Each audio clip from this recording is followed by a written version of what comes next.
Decretos que rigen las disposiciones de la conformación de las elecciones y de los procesos de participación ciudadana. Vamos a mirar en primera instancia que hay un decreto que se llama el 2241 de 1986, que es nuestro código electoral. En el código electoral colombiano que está vigente, ahí especifica toda la parte procedimental de los procesos y procedimientos de las elecciones en Colombia. El decreto 2241 habla primero de los principios rectores de las elecciones en Colombia, posteriormente las entidades como la Registraduría Nacional, cómo están conformadas, cuáles son las circunscripciones electorales, cuáles son las funciones de la Registraduría y del Registrador Nacional, cómo se elige el Consejo Nacional Electoral, cuál es la composición y cómo se eligen y conforman los actores electorales. Posteriormente habla sobre el sistema de los escrutinios, cómo se designan las comisiones escrutadoras y cuál es el ordenamiento de esas comisiones escrutadoras. Entonces, nuestro código electoral vigente va a ser aplicado para el próximo proceso electoral. Decreto 2241 de 1986. El decreto 2559 de 1997 nos habla de la reglamentación a los estímulos a los votantes. Ya habíamos visto que la ley 403 daba unos estímulos, pero el decreto 2559 de 97 reglamenta estos estímulos referente a la expedición del certificado electoral por parte de los jurados de votación. Con el certificado electoral se hacen los votantes acreedores a esos estímulos.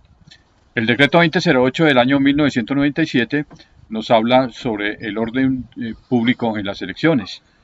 Sobre este tema hay que mencionar que hay un decreto presidencial del orden público, pero también los alcaldes expiden sus respectivos decretos del manejo del orden público el día de las elecciones. Pueden ampliar el marco jurídico del decreto presidencial y cada vez que hay una elección se expide una norma de decreto sobre cómo se maneja el orden público, sobre todo en la movilización de los electores, en el transporte, en el manejo de la propaganda, en la ley seca,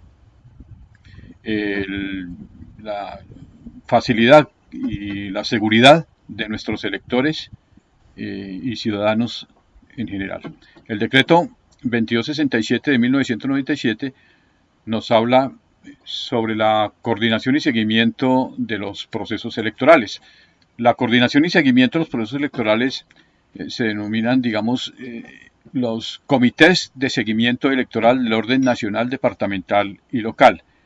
Ahí se reúnen los funcionarios que tienen incidencia directa en la organización y dirección y vigilancia y seguridad, tales como los fiscales, procurador, el defensor, el comandante de la policía, el comandante del ejército, el respectivo registrador o delegado departamental, y las reuniones con el fin de proveer todo lo necesario para que no falte nada el día de las elecciones y prever y prevenir algunas circunstancias que puedan dar al traste con el proceso electoral o lo puedan amenazar. Entonces, estos comités son muy importantes para poner a punto la logística y todo lo necesario para que los ciudadanos vayan a sufragar sin ninguna clase de problemas.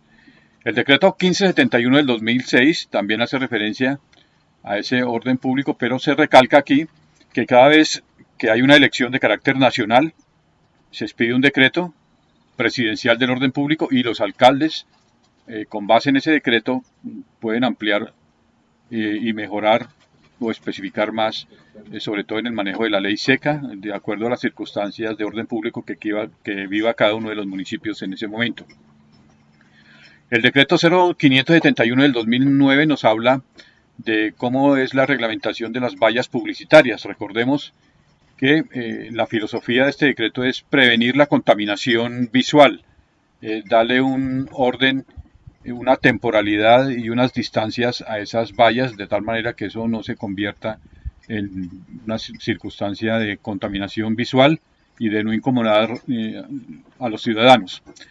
El decreto 2552 del 2014 hace referencia al número de diputados que hay que elegir en cada una de las circunscripciones electorales, en cada uno de los departamentos. Habíamos dicho con anterioridad que tanto el número de concejales por cada municipio como el número de diputados por cada departamento ya tiene que estar previamente especificado en la ley para el ordenamiento de cuántas curules voy a asignar por cada una de las circunscripciones por el sistema de la cifra repartidora.